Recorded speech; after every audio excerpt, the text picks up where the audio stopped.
Muy buenos días, feliz sábado para todos. En esta hermosa mañana nos sentimos felices y contentos porque el Señor es tan bueno que nos ha dado un sábado feliz para que nosotros podamos descansar y dejar todos los que realmente hemos hecho durante toda la semana para concentrarnos en vivo con el Señor para recibir la bendición del Padre, del Hijo y del Espíritu Santo. Miren, como siempre de costumbre, antes de comenzar la escuela sabática, siempre tenemos una historia para darle tiempo a los hermanos que se van conectando. La historia de hoy habla de un joven que andaba en una montaña escalando y dice que en esa montaña él pudo tener muchas dificultades porque el vehículo que tenía se le dañó, pasó mucho trabajo, no conocía a nadie, todo le quedaba lejos, todo le quedaba difícil a él. Y dice la historia que él llegó a una casa, a una humilde casa en ese campo donde él estaba y pidió que le dieran un vaso de agua. ¿Y sabe lo que recibió de esa familia? Aparte de un vaso de agua, ellos le regalaron un vaso de leche, que para él eso fue una gran sorpresa, ver la humildad y el cariño, cómo lo trataron en ese hogar, sin verlo conocido, sin nunca haberlo visto. Y dice que eso lo llenó a él de gran satisfacción. Pero ¿qué pasa? Con el tiempo, este muchacho estudió medicina en la universidad y hizo su carrera, su una especialidad, y la especialidad era del corazón. Oigan eso, señores, del corazón este muchacho. El tiempo pasó, a través del tiempo, dice que esa familia se mudó a la gran ciudad y a través del tiempo la mamá de esa señora que realmente donde él estaba en aquel lugar, esa señora era la que estaba enferma del corazón. Cuando fueron al médico, fueron al hospital, ellos estaban buscando orientación, cómo, de qué manera, cómo internarla, y encontró a este médico que estaba de servicio, y de que el médico le vio la cara, reconoció inmediatamente a esta familia. Pero ellos no reconocieron al médico, realmente estaban preocupados por la situación que estaba pasando con su madre, esta muchacha, y al mismo tiempo, ustedes saben que realmente el médico realmente estaba ya siendo ya un médico, ya una persona de gran, que ha cambiado mucho, pero él reconoció la familia y le dijo a la muchacha, te preocúpate que te voy a conseguir una cama, y le consiguió una cama, le consiguió todo lo que ella necesitaba y le dijo, ¿cuál es el problema de su madre? Le dijo a la muchacha, dice, ay, que mi madre tiene problemas con el corazón, le explicó todo lo que estaba, todo lo que han pasado. Le dijo, de preocúpate que eso lo vamos a resolver. No tenga temor, yo voy a tener a tu madre como médico de cabecera. Ella se asustó y se sorprendió cuando le dijo esto y le dijo, Dios, pero Dios mío. Y entonces él fue su médico de cabecera de esa señora. Y mientras atendía a la señora y le hacía su visita, dice que un día él le dijo, uno de esos días de visita que él iba donde la señora, porque saben que los médicos van todos los días en la mañana a preguntarle al paciente cómo amaneció, si le dio fiebre, etcétera, etcétera. En esa ocasión, él le dijo a la señora, o sea, a la hija de la señora, ¿quiere que le diga una cosa? Digo, ella, sí, dígame, yo estoy haciendo esto porque realmente yo recibí de ustedes hace muchos años ¿cómo se dice? Yo recibí de ustedes algo muy impresionante de ustedes. Y él ya se sorprendió. Yo, ¿cómo? ¿Y de qué manera? Y ella le dijo, sí. Él dijo, sí. Estando yo en una montaña, se me había dañado el carro, yo fui allá a pedir ayuda, ustedes me dieron agua, me dieron leche. Y la señora se sorprendió porque nunca pensó que ese médico iba a ser la cabecera de su madre que estaba en condiciones muy delicadas. Hermano, miren, amor, con amor se paga. Realmente, este doctor que era un muchachón, que estaba en esa loma, fue que atendió a esa señora que le dio agua y aparte de agua le dio leche y le buscó desayuno y le buscó de todo a él. Y él reconoció la cara de esa señora y cuando realmente fue al médico a buscando. Ahí vemos, señores, que nosotros tenemos que pensar, ayuda el que usted pueda, tiende de la mano, no importa quién sea, porque realmente lo que Jesús vino a enseñar a nosotros es que amemos a nuestro prójimo. Así que Dios nos bendiga y que nosotros podamos coger esto como una lección en nuestra vida personal. que nosotros tenemos que siempre tender la mano a aquel que más necesita. Miren cómo y de qué manera Dios pudo obrar con esa señora. Así que Dios le bendiga y esperamos de que todo siga de una manera de gran bendición.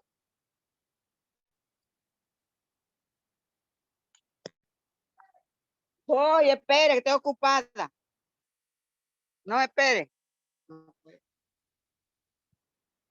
Muy buenos días, feliz sábado para todos. Hoy me siento muy contenta y muy agradecida al Señor porque estoy en compañía de mi hermano, de mi amigo Miguel, y aquí estamos los dos en esta linda mañana de sábado.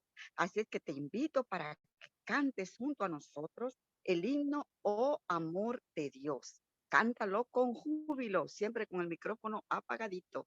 Dios te bendiga y feliz sábado.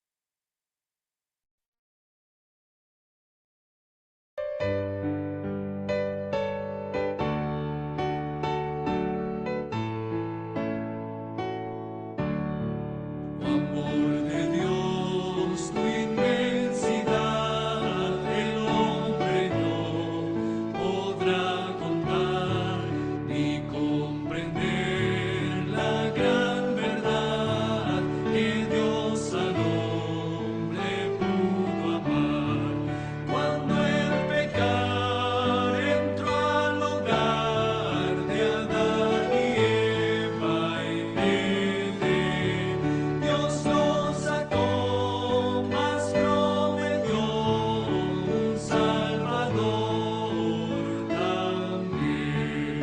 Oh amor de Dios, brotando estás, inmensurable, eternal. Por las edades durarás, inagotable, raudal. Si fuera tinta todo el mar y todo el cielo un gran papel, y todo hombre un escritor, y cada hoja un pincel, para escribir de su existir no bastarían jamás. Él me sanó y me lavó y me da el cielo además. Oh amor de Dios, brotando estás, inmensurable, eternal. Por las edades durarás, inagotable, raudal. Y cuando el mundo pasará con cada trama y plan carnal, y todo reino caerá con cada trono mundanal. El gran amor del Redentor por siempre durará. La gran canción de salvación su pueblo entonará. Oh amor de Dios, brotando estás, inmensurable, eternal. Por las edades durarás, inagotable, raudal.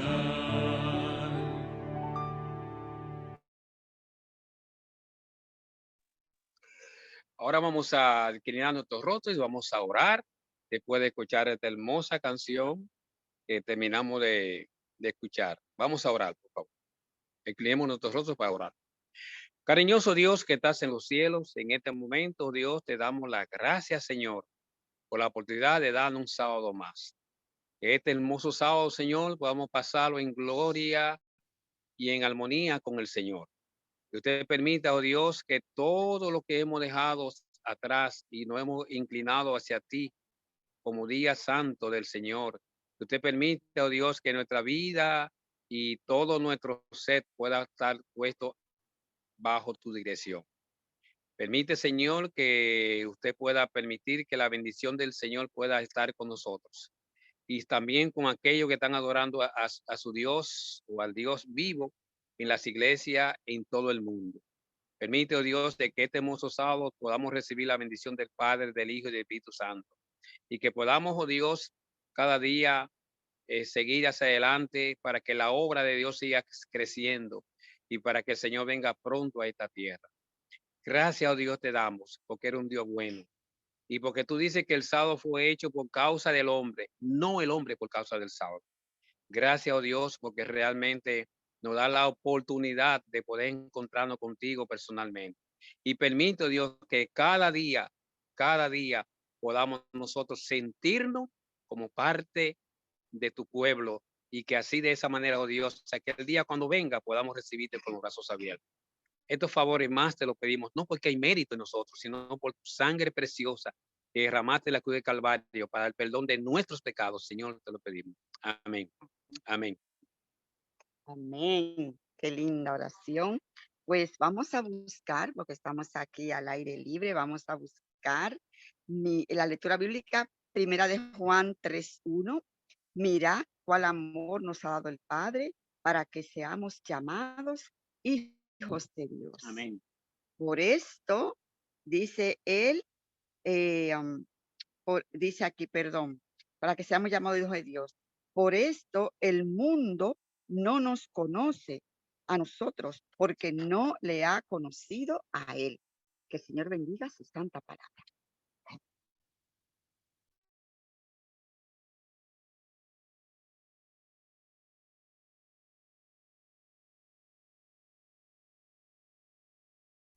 Muy bien, vamos ahora a escuchar el relato misionero correspondiente para este día. Informe misionero, Nueva Zelanda, para el sábado 15 de octubre, titulado 3 ingredientes poderosos. Hay 3 ingredientes a los que se les atribuye haber convertido unas reuniones de evangelización en Nueva Zelanda en una potencia espiritual que sigue dando resultados. Estos ingredientes son la oración, la participación total de los miembros y el canal Esperanza TV. Los miembros de la iglesia comenzaron a reunirse a las 6 de la mañana semanalmente durante 5 meses para orar por el derramamiento del Espíritu Santo sobre las reuniones. También se hicieron cargo de las reuniones de 4 semanas y media de duración, organizándolas e invitando a sus familiares y amigos. Pero el ingrediente sorpresa fue el ministerio televisivo impulsado por Esperanza TV, un proyecto que recibió parte de la ofrenda del 13º sábado en el año 2016. Los miembros de la iglesia ciertamente invitaron a todos sus familiares y amigos, pero un elemento fundamental fue que mucha gente se enteró a través de Esperanza TV, dice Clifton Glasgow, quien ayudó a coordinar las reuniones en 15 locales en la ciudad de Auckland, la más grande de Nueva Zelanda. Unas 200 personas se bautizaron como resultado de esas reuniones evangelísticas. Presentamos aquí 4 de las experiencias que se produjeron durante esa campaña. Tracy es una madre soltera de 5 hijos que se encontraba luchando contra una adicción a las drogas cuando su madre, que había visitado una iglesia adventista varios años antes, le sugirió que viera la programación de Esperanza TV. A medida que Tracy comenzó a ver programas que giraban en torno a Jesús, el Espíritu Santo comenzó a hablarle al corazón. No pasó mucho tiempo antes de que ella y su madre fueran a la iglesia.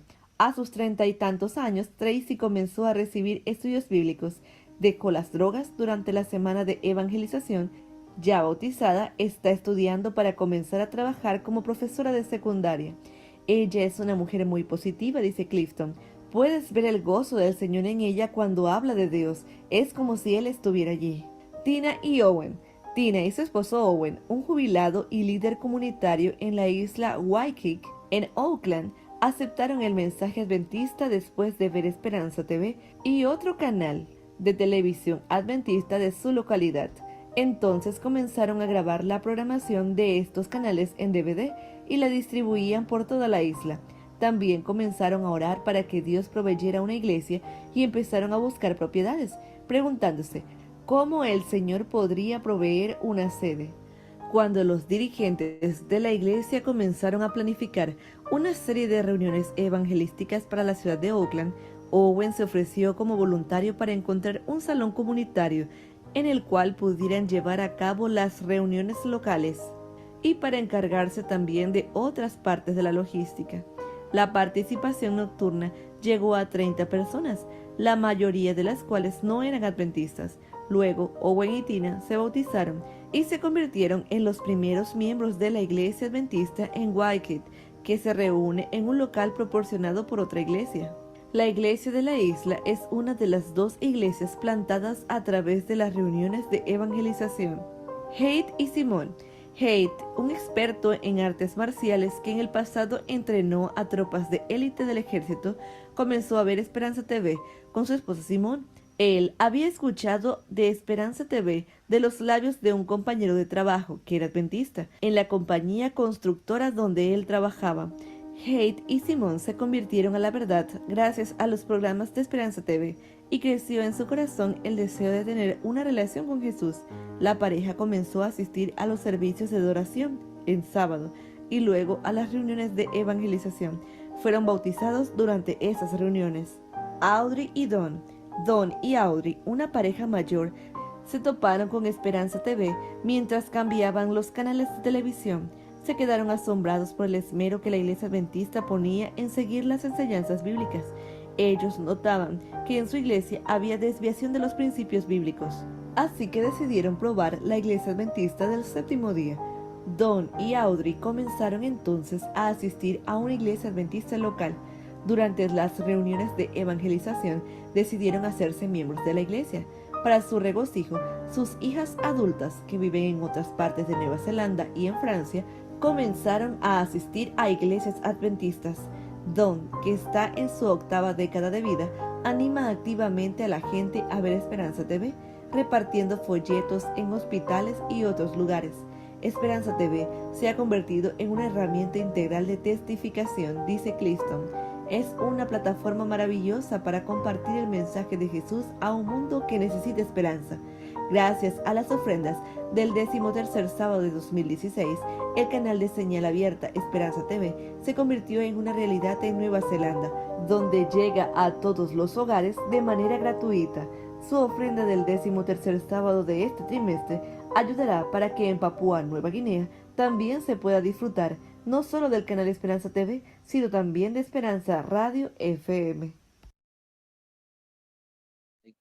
Amén, amén. Qué lindo, hermoso misionero. Cuánto testimonio se están dando con esta difusión del evangelio a través de nuestros canales Esperanza TV. Qué bendición. Muy bien, mis amados, pues ha llegado el momento del repaso de la lección de escuela sabática, que hoy pues lleva como título Comprendamos la naturaleza humana. Una vez que termine el repaso de la lección de escuela sabática de esta mañana, pues le daremos paso a nuestro culto divino. Que Dios les bendiga y grande y abundantemente. Así que atentos al repaso de la lección de esta mañana.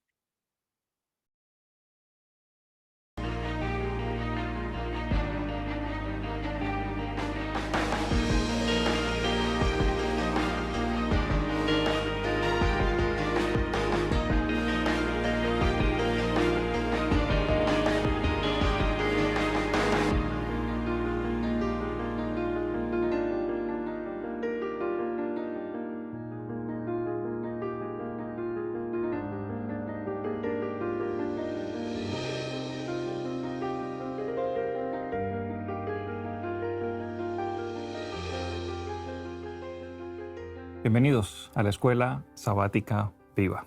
Gracias. Vamos a comenzar una nueva lección, un repaso de lección, en el cual vamos a hablar ahora acerca de la naturaleza humana. Y sin duda vamos a mirar cómo se crea el hombre, cómo comienza esa vida en el ser humano, pero también tenemos que hablar, porque es una realidad, cómo termina la vida humana. Andrés y Sandra, para vosotros, ¿cuáles son esos 2 puntos importantes o ese punto importante de la lección de esta semana que sin duda debemos discutir y debemos hablar? Me parece muy importante cómo esta semana explica la naturaleza de la muerte, porque es bastante conocido cómo se creó, algunos lo creen literal, como Dios formó al hombre, otros creen que es un mito, que es una leyenda, pero se entiende o es bastante conocido cómo se formó el hombre. Pero la naturaleza de la muerte, ahí es donde está la gran confusión. No sé.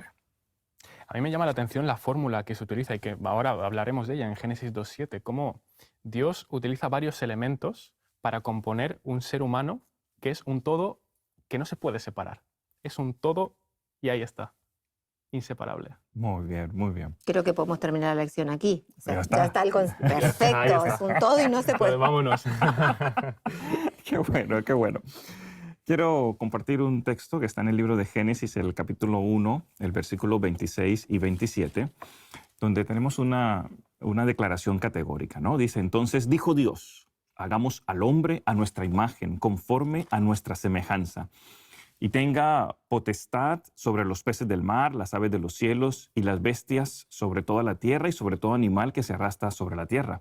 Y creó Dios al hombre a su imagen, a imagen de Dios lo creó, varón y hembra los creó.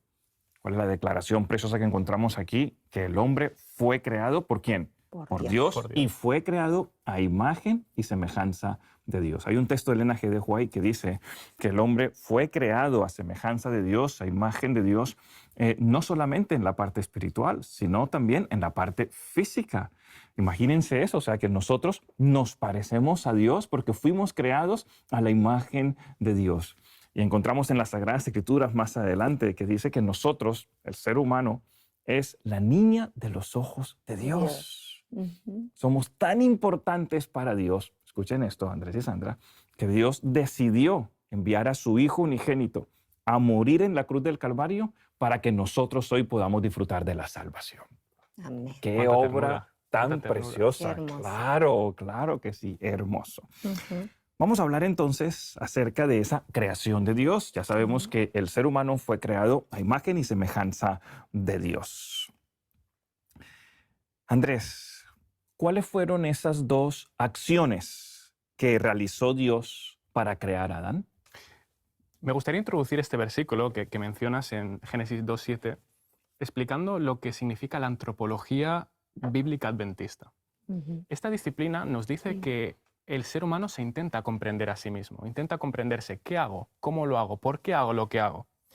Pero eso es la antropología secular. Pero la bíblica adventista nos dice que ese intento de entender al hombre no se puede dar sin comprender a Dios, sin ver al hombre en los ojos de Dios. Por lo tanto, con este marco contextual podemos leer el versículo que dice: entonces Jehová Dios modeló al hombre de arcilla del suelo, de materia preexistente, de polvo, y sopló en su nariz aliento de vida, que en hebreo es la energía. Esta unión entre materia preexistente y aliento de vida es nefesh hayah. Ujú. El pastor Roberto Ouro, en Paradigma de una propuesta adventista de la psicología, dice que literalmente el ser humano pasó a ser una garganta viviente. Esa imagen de garganta viviente, de garganta como materia física, viviente, con esa energía que le dio Dios. Y eso no es una unión de dos elementos simplemente, sino que es una unión como un todo. No se pueden separar. Nosotros no podemos ser nosotros sin uno de estos dos elementos. Muy bien, entonces llegamos a ser un alma viviente, un ser viviente, teniendo en cuenta dos elementos básicos. Exacto. Así es. El cuerpo que formó Dios, ese muñequito, si me permitís decirlo de esa forma, ¿verdad? Y el aliento de vida que viene de Dios. Para que podamos llegar a la existencia, necesitan sí o sí estar estos dos elementos. Estos dos Exacto. elementos. Ujú. Si esa es la situación, Sandra, te Ujú. pregunto, ¿puede un alma vivir separada del cuerpo? ¿Podemos tener esos dos elementos separados? Claro que no. No podemos. No hay forma de separar, porque cuando Dios creó al hombre, dice, entonces Jehová Dios formó al hombre del polvo de la tierra, sopló en su nariz aliento de vida y fue el hombre un ser viviente. Este ser tiene sentido completo. El resultado que surgió de estas dos acciones con estos dos integrantes es un ser viviente, un alma viviente, una nefesh en hebreo. que implica a una persona completa, con todas sus capacidades físicas, mentales, intelectuales, emocionales, sociales. Todo incluye el alma viviente. No podemos separar esas dimensiones. No existe el cuerpo por un lado y el alma por el otro. Muchas gracias, Sandra, por lo que has explicado. Está totalmente claro. Eso es lo que mencionan las Sagradas Escrituras. Andrés, entonces yo te pregunto, ¿somos un alma o, como escuchamos por allí, tenemos un alma? ¿Cómo podemos intentar responder a esta pregunta? Me esperaba esta pregunta, que lo sepas. Hay dos visiones contrapuestas completamente. En una se llama la visión del dualismo, Exacto. en la que dice que yo tengo un alma. Yo tengo un cuerpo, tengo un alma, y ahí está la dualidad, el dualismo, que es la visión filosófica secular, la de Aristóteles, la de Platón, la que se acepta comúnmente en la inmortalidad del alma, pero eso no es una posición sustentada bíblicamente. ¿Cuál es lo bíblico? ¿Qué es la verdad? Es la perspectiva monista, el monismo, la que te dice que yo soy un alma, yo soy una persona, soy un ser, soy un nefesh, como decía Sandra. El ser humano es un todo psicofísico integral. Y es interesante puntualizar que la ciencia actual, a pesar de que toda esa sociedad cree en la inmortalidad del alma, también afirman, y es un poco paradójico porque es algo que no liga. La perspectiva científica mantiene que sin la materia gris de nuestro cerebro, nosotros no podríamos tener pensamientos, sentir emociones. Entonces, la perspectiva científica mantiene lo que ya confirmaba la Biblia hace tiempo. Ahí encontramos nosotros, ¿no? Que definitivamente no es que tengamos un alma, no es que el alma esté separada, sino que somos ¿qué cosa? Un alma. Ahora que lo estabas mencionando, me acordaba de las clases de filosofía, ¿no? Y es la típica clase donde nos enseñan, ¿no? El cuerpo, Dualidad. ¿verdad? El cuerpo como la cárcel del alma, y para que el alma pueda ser liberada, el cuerpo necesitaba ¿qué cosa? Morir como tal. Si no, esa alma nunca iba a poder salir. Basado en esa teoría de la inmortalidad del alma o de esa dualidad en la cual el alma está separada del cuerpo. Así es. Sandra, tú mencionabas una frase que me gusta mucho. Hablabas de el alma viviente, el ser humano, un ente que tiene vida como tal. Una pregunta. ¿Puede el alma viviente, un alma que peque, vivir eternamente entonces? Te contesto con la Biblia. Por favor. Te contesto con la Biblia. Nosotros tenemos en Ezequiel 18, el versículo 4, nos dice, he aquí que todas las almas son mías, como el alma del Padre, así el alma del Hijo es mía. El alma que peque, esa morirá. Continúa en el versículo 20, el alma que peque, esa morirá. El Hijo no llevará el pecado del Padre, ni el Padre llevará el pecado del Hijo. La justicia del justo recaerá sobre él, y la impiedad del impío recaerá sobre él. Es categórica. Y Romanos 6:23, que todos conocemos, ¿no? Porque la paga del pecado es muerte. Un alma que peca indefectiblemente muere. Y alma entendido como persona. Correcto. Persona completa, ser viviente completo. Si entra en pecado, el resultado es la muerte. No hay otra opción, no hay almas pecadoras viviendo eternamente. Y esto lo vamos a analizar desde muchos puntos de vista, ¿no? Pero es imposible. La Biblia es clarísima. Quiero puntualizar algo allí, Sandra, porque entonces nos podemos quedar sin esperanza. ¿Sabes? Claro. Podemos llegar entonces a un punto de la muerte, y como el fin último es la muerte, pues ya sabes, si eres un alma, eres un ser humano, si pecas vas a morir y ya está. Ahora, una cosita, Gabriel, es interesante porque lo podemos pensar desde el otro punto, ¿no? Si el alma o la persona, o si el alma, como se entiende, ¿no? Es inmortal. Si esa alma está flotando por ahí en el universo y peca, quiere decir que hay pecado eternamente. El pecado va a vivir para siempre. O si esa alma que está en pecado está con Dios, y Dios va a permitir que un alma pecaminosa esté junto a él, es raro, ¿no?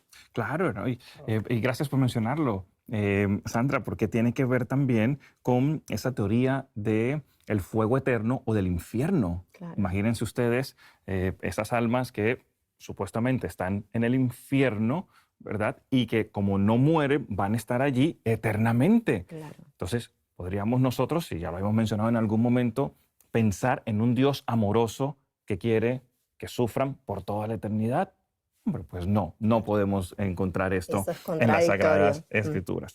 Ahora, ¿cuál sería entonces la solución bíblica para el dilema de la muerte? ¿Qué nos presenta las Sagradas Escrituras sobre esto? Para que no nos quedemos entristecidos, mirando todo lo negro, diciendo, bueno, el fin último del ser humano pues es la muerte y ya está. Aquí tengo un versículo que os quería presentar, que se encuentra en Juan 6:40, y dice que todo aquel que ve al Hijo será salvo. Y la pregunta que se nos hace de manera práctica a raíz de este versículo es, ¿contemplas tú o no contemplas tú a Jesús? Amén. Mm. En Mateo 7, 21, 23 dice, no todo el que dice Señor, Señor entrará en el reino de los cielos. Y después se menciona, nunca os conocí.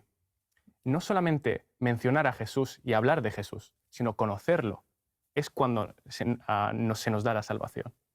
Amén, amén. Qué bonito es cuando nosotros tenemos la oportunidad de leer las Sagradas Escrituras por unos minutitos cada día, media hora, un poco más, y poder contemplar todo el amor de Dios, contemplar la vida de Jesucristo en las Sagradas Escrituras, conocerlo a Él, porque sabemos que esa vida eterna la logramos solamente por medio de Jesucristo. Por lo tanto, hay que tomar el tiempo para meditar, para reflexionar en la vida de nuestro Salvador, Para conocerlo. para tenerlo cerca a nosotros. Bueno, hemos hablado entonces de cómo se crea el ser humano, cómo se crea esta alma viviente. Vamos a ir rápidamente y vamos a ver ahora qué pasa cuando una persona muere. ¿Qué sucede, Sandra, con una persona cuando muere? Y obviamente una Sí. pregunta que tengo que hacértela. ¿Qué Exacto. pasa con el espíritu? Tenemos el proceso de creación, pero a la inversa. Leamos en Eclesiastés 12, 7, ahí explica el proceso de la muerte. Antes que el polvo vuelva a la tierra como era y el espíritu vuelva a Dios que lo dio. Es como poner en flashback una escena y entonces todo vuelve hacia el comienzo. Es el proceso de la creación, pero al revés. Es como decir, si en Génesis 2:7 dice, entonces Jehová Dios formó al hombre del polvo de la tierra, sopló en su nariz aliento de vida y fue un hombre, un ser viviente, la muerte es, entonces, del ser viviente, Dios retiró de su nariz el aliento de vida Correcto. y regresó el hombre a la tierra. Nada más que eso. Y en serio, nada más. Es eso. Esa es la muerte. Con respecto a esto del aliento de vida, ese espíritu es nuestra identidad, es lo que Dios reserva porque a todos nos tiene identificados individualmente. Todos estamos registrados en el libro de la vida, entonces Él va a reservarse, no va a dejar que estemos volando por ahí, se lo reserva a Él, a ese carácter, ese temperamento, a mi identidad, porque me la va a devolver en el momento de la resurrección. Amén, amén por eso que has mencionado y es la esperanza que nosotros tenemos porque la encontramos en las Sagradas Escrituras. Claro. Simplemente ese aliento de vida deja de fluir por el cuerpo y al dejar de fluir por el cuerpo, la persona, ¿qué cosa? Muere como tal. Claro, Gabriel, pero vamos a darle una vuelta de tuerca más. Si leemos el versículo 12:7, como lo hemos leído, dice, el espíritu vuelva a Dios que lo dio. Si lo miramos desde otra perspectiva, pues podrían pensar las personas, oye, pero esto sería un argumento para la inmortalidad del alma. Pero Están ahí arriba, ¿no? Claro, Están claro. con Dios. Claro. Pero no es así, porque después en Eclesiastés 9:5 dicen Sí. los que duermen en el Señor. La muerte se presenta como un sueño donde no hay conciencia. Y ese ser humano, ese todo integral del cual hablábamos antes, está íntegramente durmiendo, sin conciencia. Entonces, ¿tienen conciencia los muertos? Claramente no. Claramente no. Hay muchísimos pasajes que algunos ya hemos mencionado, ¿no? Sí. En lecciones anteriores, pero Eclesiastés 9:5 dice, su memoria cae en el olvido. En el capítulo 9 dice, no hay otro, no hay obra, no hay trabajo, no hay ciencia, no hay sabiduría. O sea que los muertos no tienen conciencia, no hay pensamientos, no hay actividad cerebral. No hay nada. La Biblia en este No tiene caso conciencia. es muy clara, muy clara con los textos bíblicos que nos presenta. No sé si a ustedes les ha pasado estar en alguna anestesia general. No sé si han tenido que pasar por alguna Sí. cirugía o alguna anestesia Sí que he general. pasado, sí. Pues en lo normal y lo correcto sería que no recuerden nada mientras están siendo intervenidos quirúrgicamente. Entonces, bueno, la muerte es esto. Ahí está el cuerpo y no hay actividad, no hay conciencia. O un desmayo, aunque es un ejemplo muy superficial, pero es así, ¿no? No hay conciencia en la muerte. Para el cristiano, la muerte es tan solo un sueño, un momento de silencio y de tinieblas. La vida está oculta con Cristo y en Dios. ¿Y saben qué va a pasar cuando llegue el momento de la resurrección? Después de ese momento de silencio, de tranquilidad, nuestros ojos van a ser abiertos. ¿Y a quién vamos a ver? A nuestro Señor Jesucristo regresando en las nubes de los cielos. Qué bonito, Amén, amén. Qué hermoso, qué esperanza tan preciosa nos presenta las Sagradas Escrituras y es la gran esperanza que nosotros tenemos. Sin embargo, nosotros encontramos, ¿verdad?, personas, encontramos creencias, encontramos teorías que nos hablan acerca de la inmortalidad del alma. Yo quiero preguntarles, Andrés y Sandra, ¿de dónde vienen estos conceptos acerca de la inmortalidad del alma? Porque es algo que se conoce, que se practica, que se cree en diferentes lugares del mundo e inclusive de diferentes religiones también. Sí, es muy general. Lo primero que se nos viene a la cabeza es la filosofía griega, ¿no? La antigua Grecia, como ese dualismo de Aristóteles, de Platón. Vamos a repetirlo mucho esto, pero es eso, viene de ahí, pero no solamente nos tenemos que fijar en ello, sino que el espíritu de profecía dice que también con anterioridad se practicaba esta doctrina falsa. En el Espíritu de Profecía, Patriarcas y Profetas, capítulo 67, mencionando ahí la magia antigua y moderna, Ellen White nos menciona el capítulo en el que relata el suceso con la hechicera de Endor, de Saúl. Y nos dice ahí claramente que Satanás ha intentado introducir esta doctrina por todas las vías a lo largo de todos los tiempos, desde la antigüedad hasta el presente. Ha sido una constante que se ha ido repitiendo, el leitmotiv, podríamos decir. Y eso. Bueno, y Pitágoras, hablando de la filosofía griega, él tenía la creencia religiosa del metempsicosis, o sea, él también consideraba, o sea, no solamente se dedicó a los teoremas, él era un filósofo y habló de esto, ¿no? Desde la filosofía, que el alma nunca muere, que el alma tiene que reencarnarse en otras criaturas, en otros seres, para alcanzar la pureza. Bueno, Flavio Josefo menciona que los fariseos también creían en la inmortalidad del alma. Y Tertuliano fue uno de los primeros cristianos que afirmó que Platón tenía razón, que el alma no muere. A mí me llamó la atención el comentario de un pastor, de un teólogo protestante, Oscar Cullmann, que desafía el razonamiento de Tertuliano y dice, a ver, un momento, señores teólogos. ¿Esto cómo lo entendemos? Vamos a parar el A ver, coche. porque mucho que el alma no muere. Vamos a poner las cosas en claro. Lo que ustedes tienen que decidir es si hay inmortalidad del alma o si hay una inmortalidad que se recibe de regalo, por un regalo, en el momento de la resurrección. O sea que estaba la contraparte. La filosofía y la historia nos dice que sí, todos apostaban por la inmortalidad del alma, ¿no? Pero siempre hubo pensadores que, inspirados por la Biblia o desde su propia, bueno, y por el Espíritu Santo, planteaban, no, a ver, un momentito, la inmortalidad existe, pero bueno, en otro momento. Claro. Mientras hablaba ahora Sandra, me acordaba de que el espíritu de profecía, en el conflicto de los siglos, se nos dice que poco a poco, cuando la iglesia fue creciendo, de la iglesia apostólica se hizo una iglesia de Estado y los romanos incorporaron esta religión al imperio, poquito a poco se fueron introduciendo más y más personas, pero que no necesariamente renunciaban a sus principios filosóficos. De tal manera que entraban con axiomas, con creencias filosóficas paganas y las incorporaban al cristianismo de tal manera que toda esa verdad bíblica se distorsionaba. Claro. Lamentablemente, eso ocurrió y sigue ocurriendo hoy en día. ahí donde nosotros tenemos que conocer realmente cuál es la verdad, estudiarla y defender la verdad que nosotros conocemos, sin duda. Entonces, Dios dijo, moriréis, ciertamente moriréis, y Satanás dijo, ¿no qué? No No moriréis. moriréis. Seguimos teniendo esa situación hoy y por eso allí la creencia de la inmortalidad del alma, de que el alma nunca muere, increíble, de que el alma es eterna, eterna. Ya vendrá más adelante lo que vaya a pasarle, si va al cielo, si va al paraíso, si va al infierno, en fin. Entonces, es bueno que nosotros toquemos ese punto porque hay que conocerlo también, hay que conocerlo desde el principio, desde la filosofía, desde la historia, cómo esa inmortalidad del alma, esa creencia en la inmortalidad del alma, pues se ha ido desarrollándose como tal. Pero ahora tenemos que mirar lo que Dios dice. ¿Qué dice la Biblia? ¿Qué encontramos en la palabra de Dios?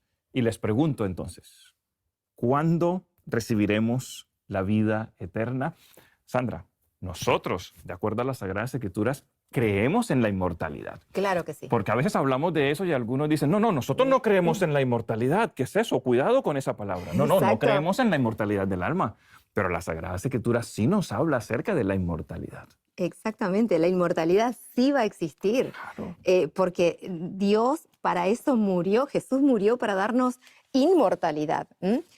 Primera de Corintios 15, volvemos a nuestro canto lema. Amén. Se los voy a leer. Si tuviese música de fondo sería mejor, pero bueno, hacemos lo que Nos podemos. lo imaginamos. Es lo nos que lo hay. imaginamos. Os digo un misterio, no todos moriremos, pero todos seremos transformados. En un momento, en un abrir y cerrar de ojos a la final trompeta, porque se tocará la trompeta, y los muertos serán resucitados incorruptibles, y nosotros seremos transformados. Pues es necesario esto corruptible que se vista de incorrupción, y que esto mortal se vista de inmortalidad. De inmortalidad. Amén. Cuando esto corruptible se haya vestido de incorrupción y esto mortal se haya vestido de inmortalidad, entonces se cumplirá la palabra que está escrita. Sorbida es la muerte en victoria. ¿Dónde está muerte tu aguijón? ¿Dónde, sepulcro, tu victoria? Es maravilloso este texto y es la gran esperanza. La inmortalidad, claro que la vamos a tener en el momento de la resurrección, en el momento de la final trompeta. ¿Sabéis? Me llama la atención una frase, una expresión que dice en un abrir y cerrar de ojos. En un pestañeo, todo esto lo que nos ha costado tanto, todo esto lo que nos ha traído tanta frustración, todo este pecado será desvanecido. Y seremos unas personas nuevas, transformadas, como dice el versículo, en un abrir y cerrar de ojos. Qué maravilla. Qué increíble pensamiento. Y hoy les hago el desafío de ponerle una segunda estrofa a nuestro canto lema. Vamos a ver. Una segunda estrofa, Por favor. claro que sí, porque tenemos el texto de 1 de Tesalonicenses 4, desde el versículo 13 al 18. Aquí está también la promesa de la inmortalidad. Dice, tampoco queremos, hermanos, que ignoréis acerca de los que duermen, para que no os entristezcáis como los otros que no tienen esperanza. Si creemos que Jesús murió y resucitó, así también traerá Dios con Jesús a los que durmieron en él. Amén. Por lo cual os decimos esto en palabra del Señor, que nosotros que vivimos, que habremos quedado hasta la venida del Señor, no precederemos a los que durmieron. Dice Pablo que primero será la resurrección, después la transformación de los vivos. El Señor mismo, con voz de mando, con voz de arcángel, con trompeta de Dios, descenderá del cielo. Entonces los muertos en Cristo resucitarán primero. Luego Amén. nosotros, los que vivimos, los que Amén. hayamos quedado, seremos arrebatados juntamente con ellos en las nubes para recibir al Señor en el aire y estaremos para siempre Amén. en una inmortalidad Calidad, con el claro. Señor. Por tanto, alentaos los unos a los otros que con estas palabras. Sabemos lo que es la muerte, pero tenemos esta maravillosa esperanza. Amén, amén y amén. Sandra y Andrés, para concluir, sabemos que la vida eterna es un regalo que Dios tiene para nosotros. La inmortalidad es un regalo que Dios tiene preparado para cada uno de nosotros. Así es. ¿Cómo podemos acceder? Cuéntenme en 2, 3 frases. ¿Cómo podemos acceder al regalo de la inmortalidad dado por Dios? Apocalipsis 2,10 nos recita así: sé fiel hasta la muerte y yo te daré la corona de vida, yo te daré la inmortalidad. Y recalco, sé fiel, la fidelidad que tú puedes tener con una pareja, con un amigo, con una persona querida, tenemos que tener una fidelidad aún mayor con la mayor relación que tenemos en nuestra vida, que es con Dios. La inmortalidad se nos dará a raíz de la relación que tengamos con Él. La inmortalidad es una cuestión relacional. Es una cuestión de yo soy fiel a una persona, que es Jesús. Por lo tanto, qué bonito pensamiento, ¿no? De yo, al desarrollar una relación, yo al ser fiel a una persona, por eso recibiré la inmortalidad. Amén, amén. Jesús es la clave. Así es, así es. Jesús es la clave en mi vida. Amén. Recibimos la inmortalidad por medio de Jesús, Jesús. que es el don de vida para cada uno de nosotros. Andrés y Sandra, muchas gracias por estas preciosas reflexiones que habéis realizado para esta semana, donde ha sido muy importante aclarar lo que cree el mundo con respecto a la inmortalidad del alma, pero lo que dice las Sagradas Escrituras con respecto a la inmortalidad y al don de vida. Muchas gracias por vuestras aportaciones Un gusto. y nos vemos En el próximo tema. la próxima semana. Que el Señor os bendiga. Claro que sí.